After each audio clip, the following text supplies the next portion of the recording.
सूरत आल इमरान आयत नंबर 128, 129 और 130, 131 और 132। लैसा लका मिनल अम्रि शैउन औ यतूब अलैहिम औ युअज़्ज़िबहुम फ़इन्नहुम ज़ालिमून। नहीं है आपके लिए किसी हुक्म में से कोई भी चीज़, हुआ वो मेहरबान हो उन पर या अजाब दे उनको, तो बेशक वो जालिम लोग हैं। जब मैदान ओहद के मैदान में, इसके मजीद हालात आगे चलकर मज़कूर होंगे, यहाँ सिर्फ एक वाक़ये की तरफ इशारा किया गया जो इस आयत के नज़ूल का सबब बना। वो वाक़या ये था कि जंग ओहद में आप सल्लल्लाहु अलैहि वसल्लम के अगले दांत टूट गए और सर जख्मी हो गया। आप सल्लल्लाहु अलैहि वसल्लम अपने चेहरे से खून साफ करते जाते और फरमाते, वो कौम कैसे फला पाएगी जिसने अपने नबी का सर जख्मी कर दिया और दांत तोड़ दिए, जबकि वो इन्हें अल्लाह की तरफ दावत दे रहा था। तो इस मौके पर यह आयत नाजिल हुई। यह आपको मुस्लिम किताबुल जिहाद में बाब ग़ज़वा ओहद में मिल जाएगी। चुनाचे इस मौके पर चंद नामवर मुशरिकीन का नाम लेकर इन्हें बद्दुआ दी गई, मगर अल्लाह ताला को कुछ और ही मंजूर था। चंद ही रोज़ गुजरे थे कि जिन मुशरिकों के हक में आप सल्लल्लाहु अलैहि वसल्लम ने ये बद्दुआ की थी, उन्हें अल्लाह ताला ने आप सल्लल्लाहु अलैहि वसल्लम के कदमों में डाला और इस्लाम के जानबाज सिपाही बना दिया। सो अल्लाह ताला जानता था कि इनमें से बहुत से लोग इस्लाम कबूल करेंगे, इसलिए अल्लाह ने नबी करीम सल्लल्लाहु अलैहि वसल्लम को रोक दिया बद्दुआ करने से। और फिर दूसरी बात, नबी करीम सल्लल्लाहु अलैहि वसल्लम का ये मनसबी तकाजा है, उनका मनसब उनसे तकाजा करता है कि आप कभी किसी के लिए बद्दुआ ना करें। अब इसमें इस आयत में हमारे लिए बहुत बड़ा सबक है। हमें कोई हक नहीं पहुंचता कि हम किसी के ज़ाहिरी अमल को देख के उसको जहन्नमी या जन्नती होने का सर्टिफिकेट दें। ये तो वैसे भी अल्लाह के हाथ में है सब कुछ, लेकिन हम उसके ज़ाहिरी गुनाह को देख के और उस वक्त के गुनाह को देख के हम फैसला नहीं कर सकते, और हमें करना भी नहीं चाहिए। हमेशा हिदायत की दुआ मांगनी चाहिए तमाम उम्मत मुसलमान के लिए, अपने अजीज़ो कारब के लिए, अपने भटके हुओं के लिए, और सबसे ज़्यादा ज़रूरी है अपने लिए। और वक्त के साथ साथ, उम्र के साथ साथ, हालात के साथ साथ, वाक़यात के साथ साथ इंसान में बहुत तब्दीलियाँ आती हैं, और एक वक्त आता है कि वही शख्स जो पहले एक भटका हुआ इंसान होता है फिर एक बेहतरीन मुसलमान होता है, और हो सकता है कि जो उनके बारे में राय ज़नी कर रहे हैं उनको भी वो उसमें फिर पीछे छोड़ जाए। तो इसलिए यहाँ हमें क्या चीज़ समझ आती है इस आयत में कि नबी करीम सल्लल्लाहु अलैहि वसल्लम जैसी हस्ती, उन जैसी कोई हस्ती आप जानते हैं दुनिया में दोबारा कभी नहीं आई और ना ही आएगी, और उनको भी अल्लाह ताला ने मना कर दिया इस काम से। तो हम तो बहुत गुनाहगार खताकार बंदे हैं, हमें तो बिल्कुल ये हक हासिल नहीं कि हम किसी के बारे में राय ज़नी करें। अल्लाह ताला फरमाते हैं, वलिल्लाहि मा फिस समावाति व मा फिल अर्द यग़फिरु लिमन यशाउ व युअज़्ज़िबु मन यशाउ वल्लाहु गफूरुर रहीम। अल्लाह ताला ही के लिए ना आसमान और ज़मीन, सब कुछ अल्लाह के लिए, जिसको चाहे वो बख्श दे, जिसको चाहे वो अजाब दे, वो गफूरुर रहीम है। लेकिन याद रखें कि इसका ये मतलब नहीं कि नाउज़ बिल्लाह मा जुल्म है, वो मूड में आके किसी को बख्श दे और किसी को अजाब दे, ऐसा नहीं है। वो देखता है कि कौन बख्शिश के काबिल है और वो जानता है कि कौन अजाब के काबिल है। जो उससे डरता है गुनाह के बावजूद, खताओं के बावजूद, और उसके दर को खटखटाता रहता है, और फिर अल्लाह ताला उसको माफ़ भी फरमा देती हैं। एक हदीस का मफहूम है ना, आप सल्लल्लाहु अलैहि वसल्लम का फरमान है कि जिस शख्स ने अपने गुनाह की माफ़ी मांग ली उसने जिद नहीं की।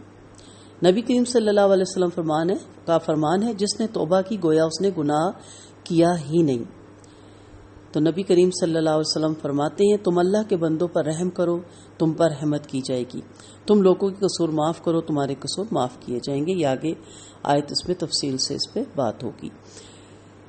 तो इसलिए अल्लाह से हर वक्त तौबा करनी चाहिए, हर वक्त माफ़ी मांगनी चाहिए।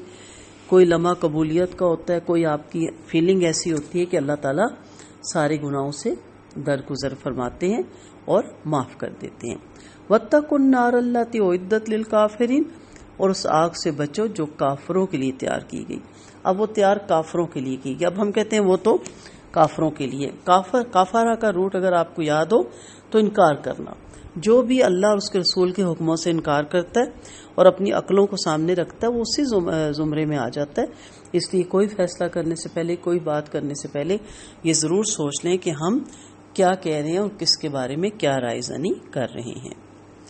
اگلی آیت میں یا ایھا الذین آمنو، اے لوگو جو ایمان لائے، لا تاکلوا، اور نہ تم کھاؤ، الربا اضعافا مضاعفا، سود دگنا کئی گنا کر کے، واتقوا اللہ، اللہ سے ڈرو، لعلکم تفلحون، تاکہ تم فلاح پاؤ۔ اور آیت نمبر 131 میں واتقوا النار التی، ڈرو اس آگ سے جو کہ تیار کی گئی ہے، اعدت للکافرین، جو کہ تیار کی گئی ہے کافروں کے لیے، وَأَطِیعُوا اللَّهَ، آیت نمبر 132، وَأَطِیعُوا اللَّهَ وَرَسُولَهُ لَعَلَّکُمْ تُرْحَمُونَ، اور تم اطاعت کرو اللہ اور اس کے رسول کی تاکہ تم پہ رحم کیا جائے۔ 132 تک کی دیکھ لیتے ہیں۔ یہاں پہ سود کی حرمت میں تدریج ہے۔ سود کی حرمت کا ذکر اگر آپ کو یاد ہو سورۃ بقرہ کی آیت نمبر 278 اور 69 میں گزر چکا۔ یہ آیت اس سے پہلی کی نازل شدہ ہے، جبکہ مسلمانوں کو سود کی قباحتوں سے متعارف کروانا، اس سے نفرت دلانا اور اس کو یکسر چھوڑ دینے کے لیے ذہنوں کو ہموار کرنا مقصود تھا۔ اس مقام پر سود کے ذکر کی وجہ مناسب یہی معلوم ہوتی ہے کہ جنگ احد میں ابتداءً مسلمان جو شکست سے دوچار ہوئے تھے تو اس کا بڑا سبب یہی تھا کہ مسلمانوں کا وہ دستہ جو سیدنا عبداللہ بن جبیر رضی اللہ عنہ کی سرکردگی میں درہ کی حفاظت میں مامور تھا، اس نے جب فتح کے آثار دیکھے تو مال کی طمع سے مغلوب ہو گئے اور اپنے کام کو تکمیل تک پہنچانے کے بجائے غنیمت لوٹنے میں لگ گئے۔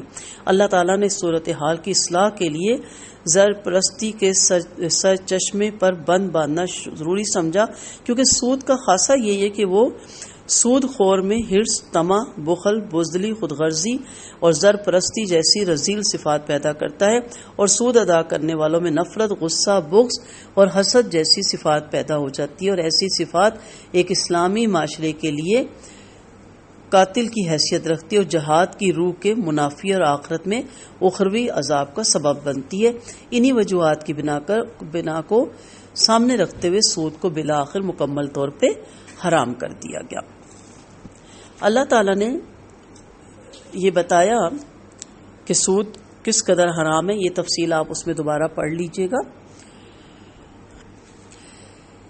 اصل چیز دیکھنے والی کیا ہے امت مسلمان کے لیے کہ مسلمانوں کو دشمنان حق اور ادائے دین پر غلبہ حاصل کرنے کے لیے سب سے ضروری اور اہم شرط ایمان کی ہے۔ مسلمانوں کی تعداد خواہ قلیل ہو یا سامان جنگ تھوڑا ہی ہو، ظاہری اور مادی اسباب پوری طرح موافقت نہ بھی رکھتے ہوں، تب بھی اللہ تعالیٰ کی مدد سے کفار پر غلبہ حاصل کر سکتے، بشرطیہ ان کا ایمان مضبوط اور مستحکم ہو، اللہ کی قدرت میں بھروسہ اور یقین ہو، اور ہر امر میں اللہ اور اس کے رسول کی اطاعت پیش نظر ہو، اور اللہ کا کلمہ اور دین بلند کرنے کے لیے جہاد کے لیے کھڑے ہوں۔ یہ قرآنی وعدہ ہے، تو ایسی صورت میں اللہ تعالیٰ کامیابی ضرور دیتا ہے۔ تو جنگ احد کی شکست کا ایک سب سے بڑا سبب کیا تھا؟ مالی غنیمت کے لالچ میں ظاہر صحابہ کرام کی بھی اس ٹائم تربیت ہو رہی تھی اور ہم لوگوں کی بھی یہ تربیت ہو رہی ہے، تو اس لیے یہاں پہ بتایا گیا کہ اصل چیز کیا تھی؟ اطیعوا اللہ ورسولہ لعلکم ترحمون، تاکہ تم پہ رحم کیا جائے۔ تو جب تک آپ اللہ اور اس کے رسول کی اطاعت نہیں کریں گے، اور اطاعت کا مطلب کیا ہے کہ صرف نام لینے پہ سبحان اللہ اور آپ صلی اللہ علیہ وسلم کا نام لینے پہ انگوٹھا چوم لینا یا صرف درود شریف پڑھ لینا، ان کے احکامات کو سامنے میں رکھا جائے نظر میں، اور احکامات کے مطابق زندگی گزاری جائے، جب تک ان باتوں کو ہم اپنائیں گے نہیں اس وقت ہم اللہ اور اس کے رسول کے اطاعت گزار نہیں بنیں گے۔ وآخر دعوانا ان الحمد للہ رب العالمین۔